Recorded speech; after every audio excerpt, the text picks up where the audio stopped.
Hello, this is the RPG Crawler, and welcome to another look at D&D Beyond. This is dealing with Phase 2 and Phase 3, which came out at the same time. And it should be noted that, generally speaking, and this is, much ado about nothing, but when you've got two phases and they're released at once, that's not how you beta. That's not how you beta. But I think I can understand why, because Phase 2 was going to be the character creation, and Phase 3 was going to be the homebrew content. And if I remember, when they first announced these phases, I was like, well, the homebrew content's necessarily going to affect the character creation. So I was thinking then, using what little knowledge I have, I've actually got a fair amount of knowledge about software engineering, how the hell do you do a Phase 2 on something and then do a Phase 3 that's going to affect the Phase 2? So I guess we have our answer. They didn't actually think that far ahead, and now they released them both at once. So it's Phase 2 and 3. Anyway, enough rambling. Let's take a look at what we've got. Now, if you remember last time that I did a first look at D&D Beyond, we took a look at the compendium content, which is your basic rules and your basic classes and your other basic material, everything that you need to run a basic game just off the SRD. This does not include things that are not on the SRD, of course, as it states right here. So all that was covered before, and I remember mentioning the fact that it really didn't stand that much apart from other SRD releases. I mentioned like the Pathfinder SRD before, but there was also the D20 SRD from way back when that covered the 3.5, and it was actually a site called d20srd.org or whatever. And what I did note, that as time has progressed, and actually a lot of my players are actually starting to use this, especially if they don't have the player's handbook on site right that moment, is that the search material for this is actually much more useful than I gave it credit for at first. So this does stand out in that manner after some play time and play testing. So as much as I dismissed this is all Phase 1 shit. As much as I dismissed the compendium back then, it is decent. It's not terrible. So even though I kind of was like, we've seen better on other sites, I can see where it could be helpful. Now, as for whether it's going to be useful in terms of further material, I don't know. We'll have to see about that. But for now, I'm willing to concede that the compendium is a little bit more useful than I gave it credit for at first. But we are not here to look at the compendium. We are here to look at the character creation and the homebrew content creation. We'll take a look at the character creation first. Now you'll see up here we've got the builder. I'm not sure where that goes. I'll take a look. My content, which has characters, campaigns, homebrew collection, and homebrew creations. And then characters, which is my characters, character builder, and then the various details behind those. And then this is all stuff that was there before. So let's take a look at create a character, which I'm going to assume just links me to the builder. Yeah, the builder. Now I can go into content, look at my characters. I've got 6 slots. It lets you make 6 characters. That's not great, but that's not too bad. There's a lot of online character record sheet places that will let you have like pretty much unlimited stuff, and I hate to compare it to those places, but the simple fact of the matter is that you have to, because this is what D&D Beyond will be competing against. Having it all in one place is great, especially with the fact that it seems to be integrated with Twitch. But we'll go ahead and proceed with the basic character builder to see how it works. We're going to use a wow, you can create a character of any level with random statistics by setting parameters. That could be useful for creating NPCs. Not so useful if you've only got 6 slots, but, that's neither here nor there. Let's go for standard character creation. We're just going to create a quick fighter. It gives you the step-by-step instructions on character creation. We'll go ahead and call this RPG Crawler's Test Character. And you do have a name randomizer here. The names are by Fantasy Name Generator, which is, I'm gonna open up another site, an entirely different site, which I've actually seen before. It's not my personal favorite, a fantasy name generator. My personal favorite fantasy name generator is actually Don John, because there's a lot of other generators there, including full-on dungeon generators. You can actually run an entire randomized campaign off that site. But you know, that'll work. You can go ahead and change the character name to a random one. Go back to RPG Crawlers test character. This lets you, I believe, select a portrait, and it doesn't look like you can import one, but it does look like you can select from pre-existing portraits. Alright. I'll have to see if you can go ahead and load additional stuff later on. That doesn't look like something that I'd use, though. I'm not going to spend all night on this. We'll just go with that. Half orc. Homebrew content. Allow custom content to be used for this character. Not right now. Advancement type, milestone, or XP. We'll go with XP because I always go with XP. That opened up this manage XP here. So I believe you can just go ahead and set it to any level. And put different ones. And then this is useful for when you are in an adventure and your DM says, oh, everybody gets 255 experience, and you can go ahead and apply, and that gave me 255 experience. But for now, we'll set it to 0 and apply that, and that will give me my XP total of 0. Encumbrance type, you get to choose whether to use encumbrance, no encumbrance, or variance encumbrance. I gotta admit, and this is a big failing of mine, I haven't actually looked at the encumbrance rules in 5th edition yet. Oh my god, that's a big glaring hole in my stuff. It's because, like, everybody I know of pretty much just ignores them unless it's reasonable, and I've actually always been a stickler for using encumbrance up until this point. I'm actually going to have to take a look at the encumbrance rules. Hit point type tells you whether you do fixed or manual. You can manually enter a rolled value, which is not great. If I go manual, will it give me the opportunity to then, when I level up, roll a dice in here, or do I have to roll one in real life? Okay, this is your general races. We'll go ahead. Oh, you've got everything. This is everything. This is human, variant human. Stout and lightfoot halflings are useful. Fired the Genazi, the Deep Gnome, the Goliath. That's stuff from Elemental Evils Player's Guide, which is off of the Forgotten Realms stuff. I didn't think those were SRD. What does it not have? It doesn't have anything from the. It doesn't have. Yeah, see, Elemental Evil Player's Companion, which is free. Actually, you can get it online. So I don't think that's SRD. But I'm torn here. Anyway, let's go with what we got. If I remember, they didn't have Duergar in that, which is a crying shame. Yeah. So we'll just go with Dwarf. Hill Dwarf. Gives you a boost to Constitution and Wisdom. Let's go with the Mountain Dwarf. Ability score increase. Okay. All right, this is just the details that it's going to tag on.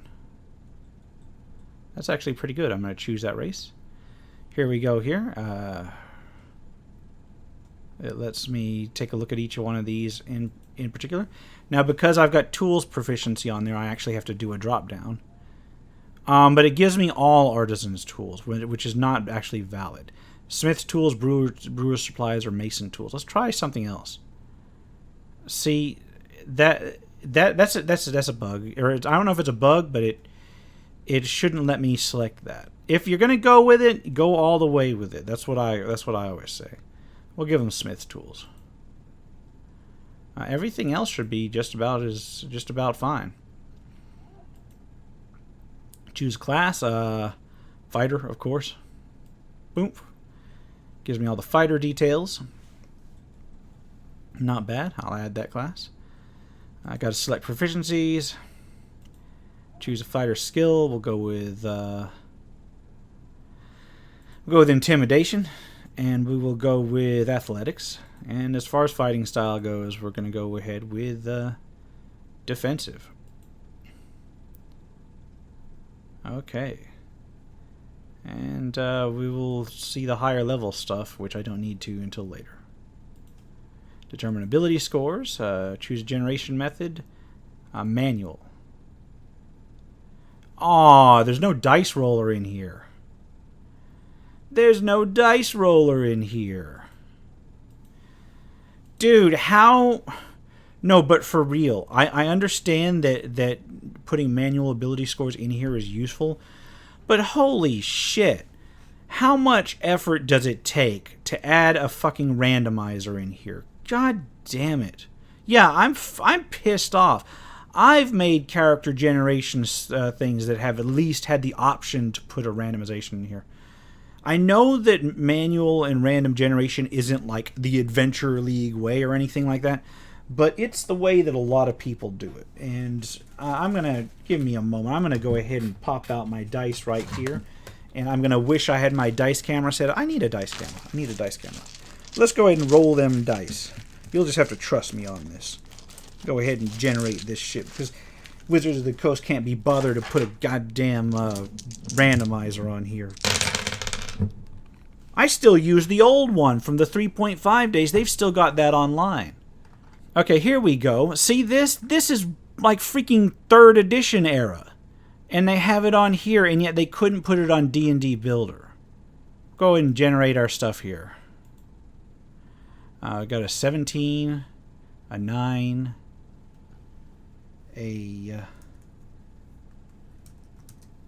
sorry, that's not me doing math, that's me typing it out. A 16, a 15, and 2 more.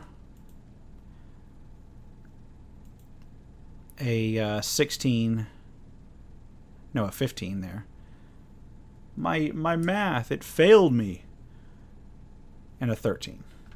So yeah, that's actually a damn good score. That's all they had to do was add something like that. It doesn't even have to be default. It just has to, you just put a little box right here that says generate or whatever. God damn it. That's all right though. That's okay. I understand this is still in beta and they can't honestly be bothered to do much about it. 13 and 9. Go for the low charisma. And, alright. I do like this. I do like they have an override score here. So if you get, say, a set of gauntlets of dexterity, you can go ahead and go boom, and it automatically adjusts it. But then if you delete it, it goes ahead and puts it back to normal. That's actually better than the current sheets that I'm using on Roll20. Because the current sheets that I'm using on Roll20, the other sheets may have them, but the ones that I've been using for most of my games don't have this override score. That much is useful. You guys did right on that. Alright, let's go to description. Don't even need description that much. Character details, alignment, we're going to go ahead with lawful neutral, not a faith. I'm going to give them wretched lifestyle. Going to give it, and this is just generics. I'm not even going to fill those in. Personality traits. You can add, and this is where you go ahead and add your default. It doesn't include the charts from the player's handbook because those I don't believe are SRD. But I do appreciate the idea that they have them. But I thought you always had 2 traits. Alright, the next section is various notes. I'm presuming you can go ahead and declare your various allies, organizations, enemies, and so forth in here. A background. You get to choose from a background. They only have the ones that are in the SRD. So we'll go ahead and select soldier. Which gives us athletics and intimidation, which is doubling up on what we already had. So let's go back to class. Let's go back to abilities. No, let's go back to, let's go back to class. Go to proficiencies and select different ones than what we have. We'll go with perception and survival. And I don't know if I needed to do that manually, but oh well. Choose a gaming set, just a dice set or a playing card set. Military rank, Suggested characteristics. Ah, here we go. Here's the stuff, the stuff here that we can go ahead and select. That's nice. Although that still brings me, the point is up here. In terms of personal characteristics, I thought there were supposed to be 2 personality traits. That may be an issue. All right, next is equipment. We'll go ahead and go with starting equipment. Manage equipment. That's just the equipment stuff. So fighter starting equipment. Chart. So you got to do that manually. So you got to actually enter it manually. So go with chainmail. Add equipment. Oh god damn! Out of all this, is there a sort? Yeah, well, there's a search. Chainmail. Just normal chainmail. And here's the thing: if you do this, allow the window to be dragged. Martial weapon or shield, and a shield. So we'll go with shield. Whoops. Add that. We'll go in with martial weapon. We'll go with battle axe. Add that. Light crossbow and 20 bolts. Light crossbow.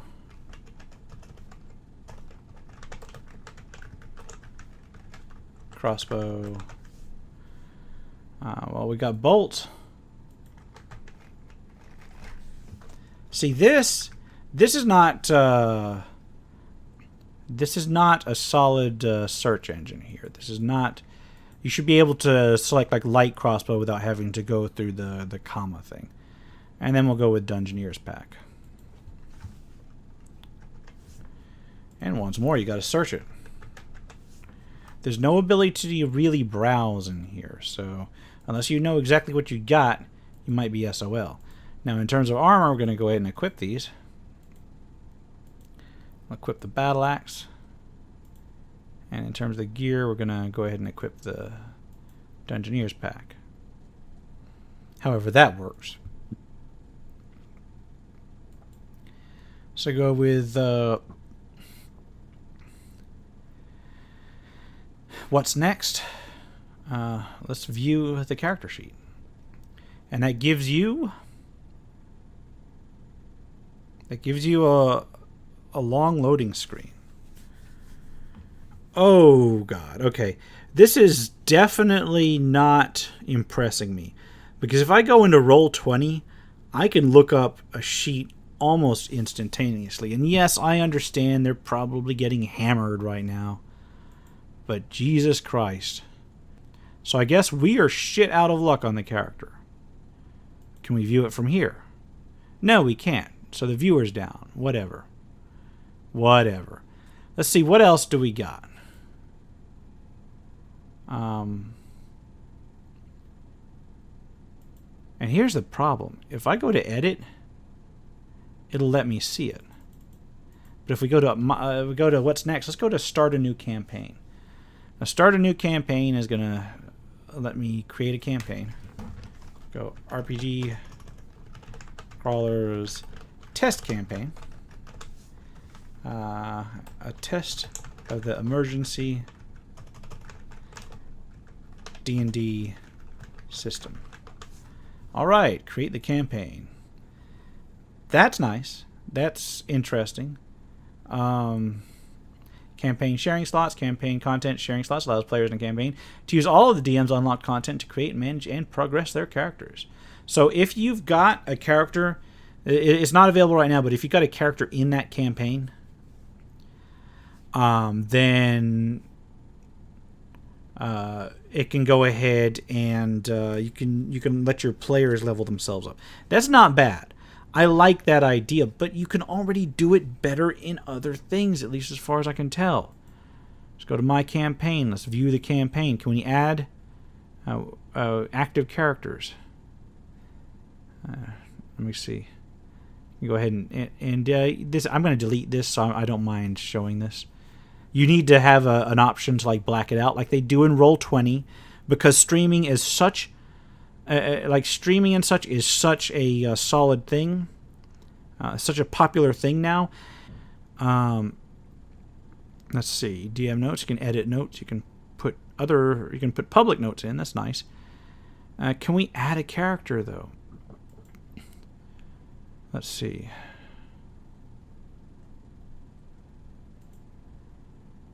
Let's presume that we go to this character and we edit this character,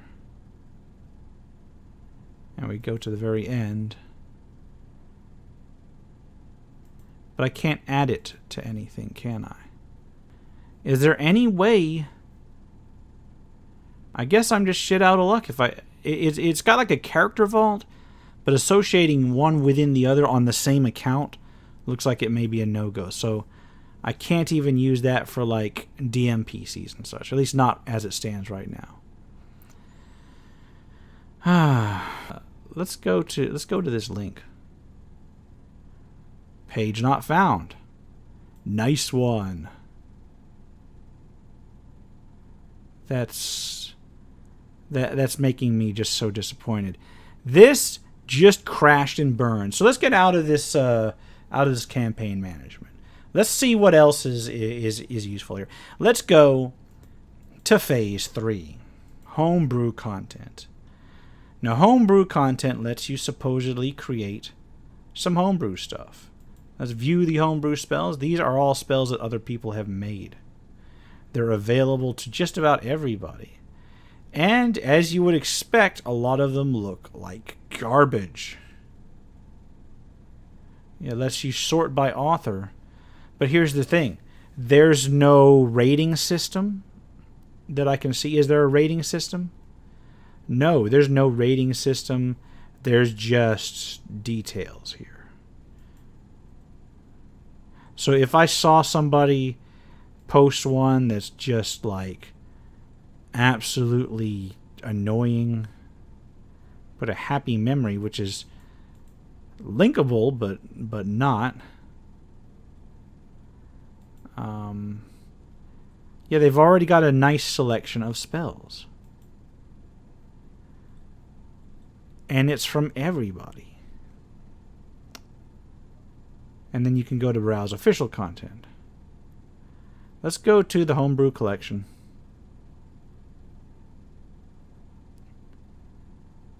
Which you can sort by author or by type.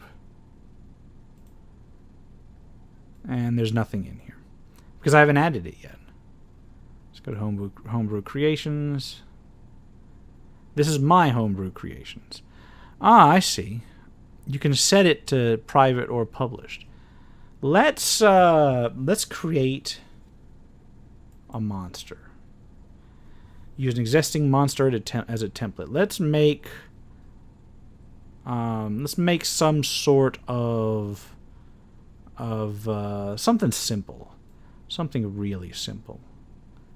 Let's make it a zombie.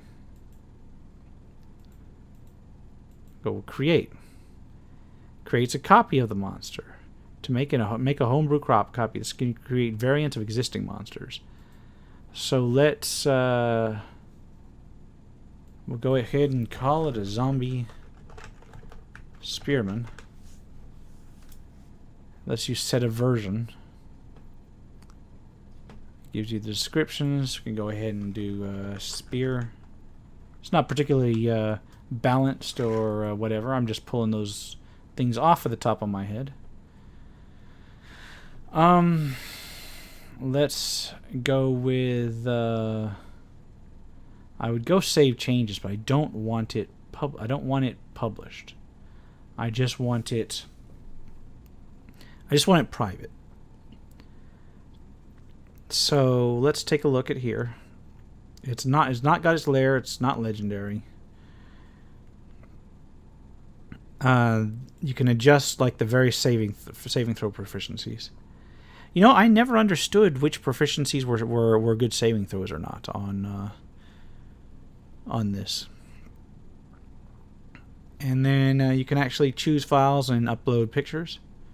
You can select languages. You can add senses, add skills, add movement types. Then you go to Save Changes. And what did it do? Get started by entering basic information on your homebrew monster. Use the rules and guidelines. If desired, you can share your homebrew monster with the community by submitting it to be published. Oh, so you do have to submit it to be published. But is it? Yeah, it is curated. It is reviewed and curated. So that's nice. That's nice. So you're not going to end up with a whole slew of stuff.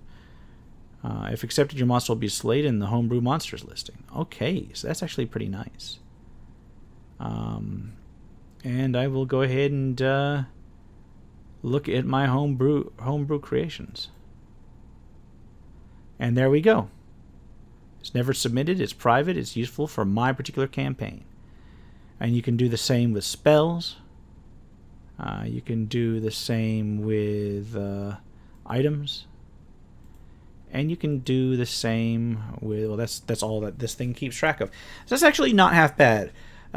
It's a little clunky in the interface. And I can tell why they're doing it is because they also want to do it later on mobile.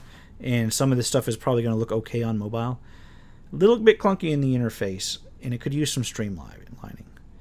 But so far, so good on the homebrew stuff. Can I then add it to my campaign, or is that... I don't even need to add it into my campaign, because at any time, I can just go ahead...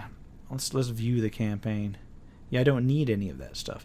The campaign stuff is weak right now. Really weak. It needs a lot of work. But then I can just look at my homebrew collection, and boom, anything that I've added is going to be right in here. So it's actually that's actually useful in an old school type game where things grow relatively slowly. So that's good. So in terms of D&D Beyond, that appears to be the last bit for this particular series. I'm going to say it again. It needs work. I like where they're going with it. I think their homebrew content is actually more useful than their character creation system right now, because I can... the character creation system's neat and all, but I can already use other... Again, what happened with the compendium, I can already use third-party material to do character creation and come up with a more usable... immediately usable character. Even considering that I can't actually access the fucking character right now. Even presuming that I could look at the goddamn sheet. That's still not as useful as, say, Roll20 or something. And I keep coming back to Roll20 because it's integrated with a map. It's something I can reference on the spot. Now, if I was sitting around a table... and doing something, then yeah, this one's going to be a little bit better, especially once this phone access comes in.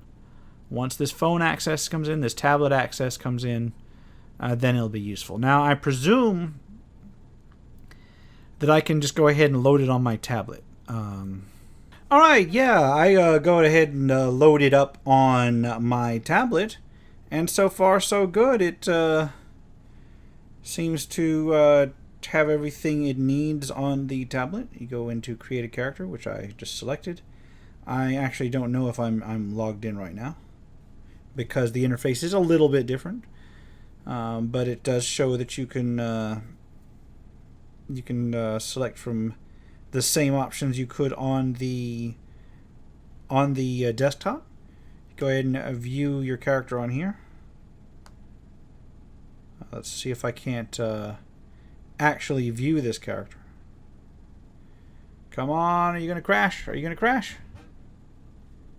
It's going to give me a spinning screen for a while, isn't it? Well, I tried. Anyway, yeah, so you can look at it on mobile, and it looks just fine. I could see using this at a table. It's a little bit less responsive than I would like, but it's responsive enough, and it's a hell of a lot more compact than a full-on book. So if you already know pretty much everything you need that's not in the SRD, This would be a good option. Yeah, and I'm still not impressed. I am still not impressed with the campaign creation and all that. But the monsters, the homebrew stuff, that's actually not that bad. Hello, this is the RPG Crawler, and this is like a day later after I recorded the rest of the footage in this particular video. So you may see some of this footage come up later on that has the character sheet error on it. I went ahead and checked out that character sheet, and they've gone ahead and resolved it in the last 24 hours or so. So this is what the character sheet looks like online. It's not bad. It's not bad. It's got all the information that you'd need for a quick lookup. I mean, I'm not seeing anything terribly wrong here. But I will say this. And this is the same thing that I keep saying over and over again. This character sheet is freaking awkward. I mean, compare it. I mean, you've got your short rest and such. You could take your short rest or whatever. Long rest or whatever. You can use your second wind and then click it off. But in terms of like toggles and shit, so all of it is just basically for tabletop reference. There's no place, it doesn't look like, to check for, like, it's got limited use stuff on your class features, which is good enough, I guess, because later on you will get additional class features, and you can click them off as used or whatever. And it looks like it'll automatically calculate it. So if you do second wind and then you take a short rest, it pops the used back up. And that's all well and good. But there's no place to track, like, doesn't look like there's a place to track, like, death saves or whatever. So it really is just as good as a written sheet, a handwritten sheet. But I honestly probably would prefer the handwritten sheet, because in that instance, it's for tabletop play, in that instance, in a handwritten sheet, as you can see, a lot of this requires a lot of scrolling and whatever.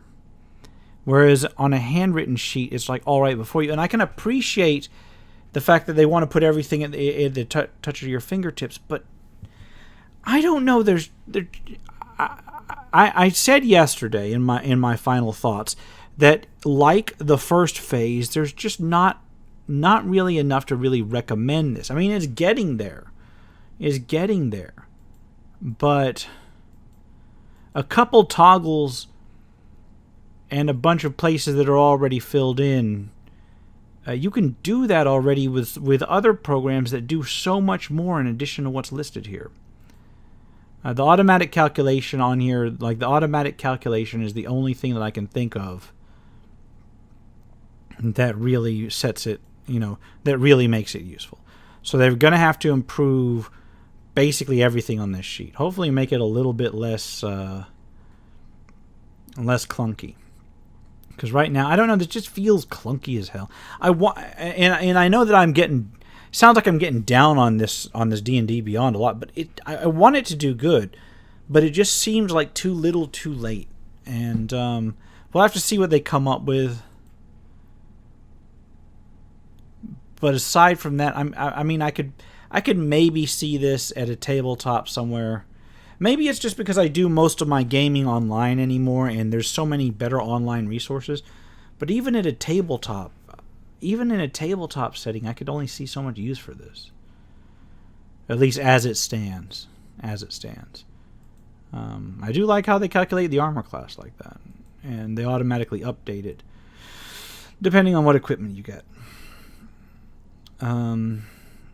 Let me see. Let me check out the campaigns real quick, because let's see. Let me see if I can join a campaign. Okay, this is not. Okay, I looked at my character. Okay, I looked over the. What the hell just happened here? I looked over the campaigns. And then I went to look at my characters, and this is not my fucking character. What the fuck just happened here? Oh my god. Oh my god. Okay, I understand this is beta, but...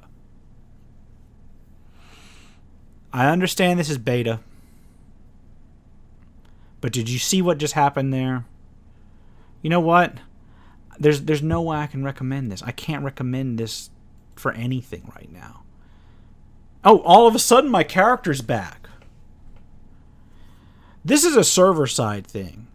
This is server-side fuck-ups all the way.